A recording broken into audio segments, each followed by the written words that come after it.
This is happiness, to be everything at once. Be unblinded, be unlearned, be unbridled and unburned.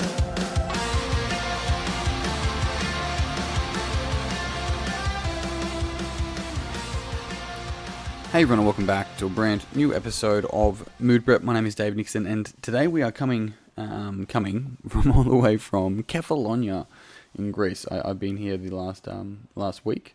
It's been a very busy week. Anyone that's followed my socials, especially, you would see. But for a friend's wedding, and then a couple of birthdays, including my beautiful spouses, and then I asked a question, and she said yes. So here we are, and so we're in Greece. It's absolutely stunning at the moment. I do miss Canberra, miss home, miss little Petey. However, I believe it's like a top of 10 degrees back there, so I'm not complaining right now. Either way, if you hear any background noises that may sound strange, they're probably the Greeks. They're good people. Anyway, today I want to talk about growing old is a luxury. Now, I remember one of my early mentors and coaches, and she asked me the question of what's my opinion or what's my thoughts of getting old. And the vibe that I got from her conversation, and I will never know because I never checked in with her, but the vibe is that she possibly thought that I had this idea that I didn't want to get old. I wanted to, stay young and do all these sorts of bits and pieces, because the way the conversation went kind of pointed to that. However, one of the things that I remember hearing a long time ago was how much of a luxury it is to grow old, and the reason being is because so many people never get to. And seeing that, it really, when I was a bit younger, really changed my perspective on maturing, not aging, maturing. And so this whole idea of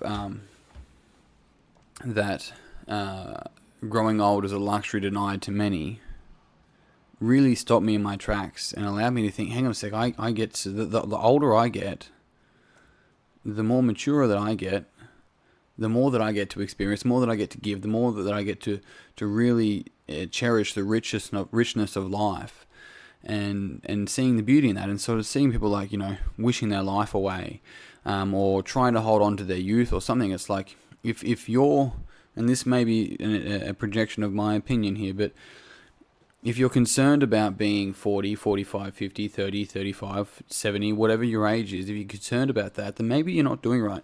And I don't think there's a right way to do it, but what it is, it's like there's nothing more refreshing than actually seeing somebody act their age with youthfulness. Now, you don't have to lose youthfulness, because youthfulness is not your skin necessarily. It's none of that sort of stuff. Youthfulness is more like a personality trait, and we all have access to that.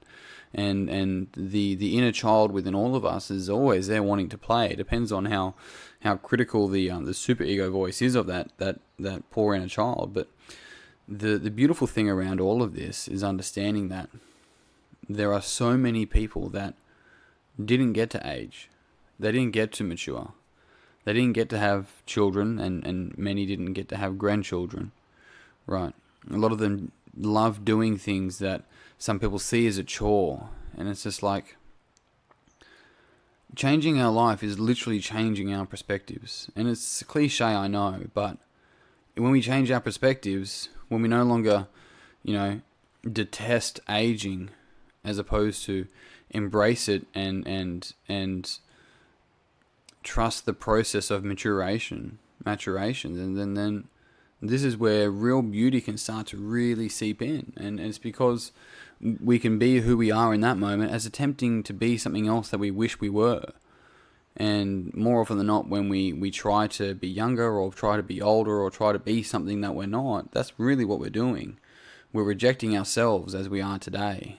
And that's got some deeper things going on with it, hey? And so one of the most beautiful things around, if you want to talk about the self-love movement or self-care movement or whatever, is accepting exactly where we are, exactly the age that our body has, right?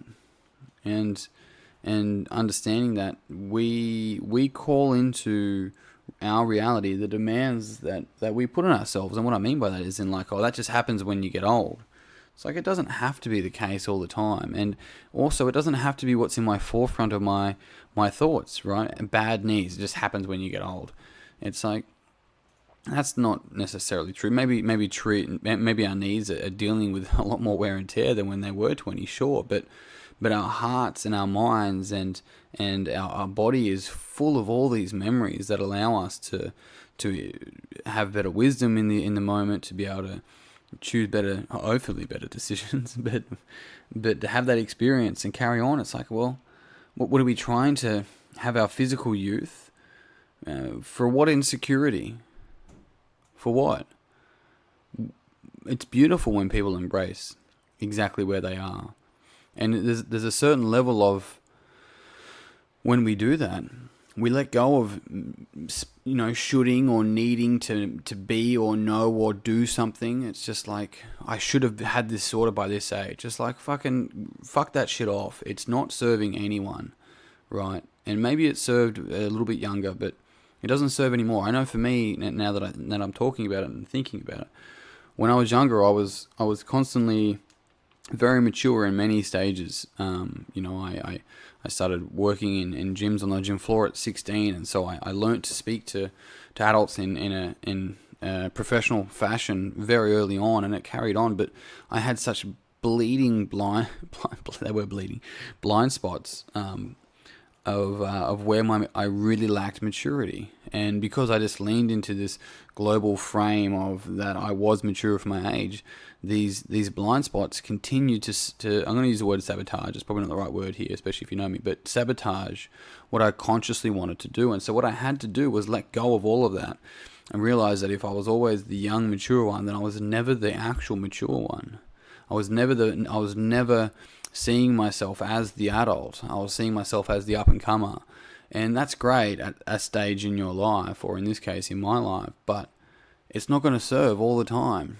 And so the beauty of seeing our own identity within this really allows us to step back and decide how we want to choose to show up in the world today.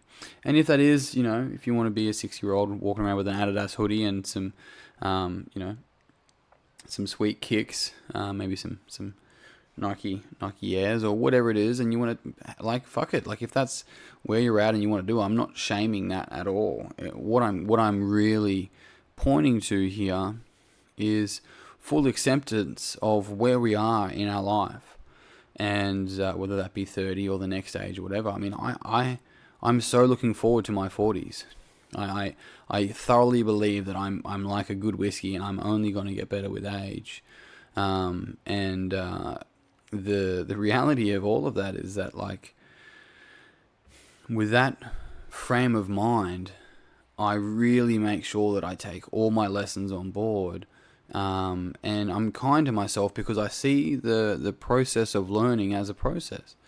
And so what my biggest offer here is for you is not necessarily to be the whiskey like I talk about, but to remind yourself that you're not meant to be anywhere. You shouldn't be anything. And being afraid of aging is being afraid of living. Right. I saw a quote yesterday, and it said, the hardest thing of growing up is watching your parents get older. And it's fucking probably worth remembering that. Right. So while they're here, it's probably worth spending time with them and allowing yourself to age with them. On that note, team, I am done. If you found this podcast beneficial, you know the deal. It would mean the world to me if you'd pass it on to someone else that you think would also find it beneficial. If you haven't already, find me on Instagram at @DDNix. My Instagram TV videos, good Dave, television videos are going back up this week. I've had a bit of a break this last week for obvious reasons. Otherwise, find me on Instagram, Facebook that is, at Dave Nixon, or on Mood Prep Online. It's a free group where we have plenty of content and I continue the discussion there. On that note, I'm out. Until tomorrow, peace and pizza, kick today in the dick, and slay the dragon. I'll see you soon. To be everything at once, be unblinded, be unlearned, be unbridled and unburned.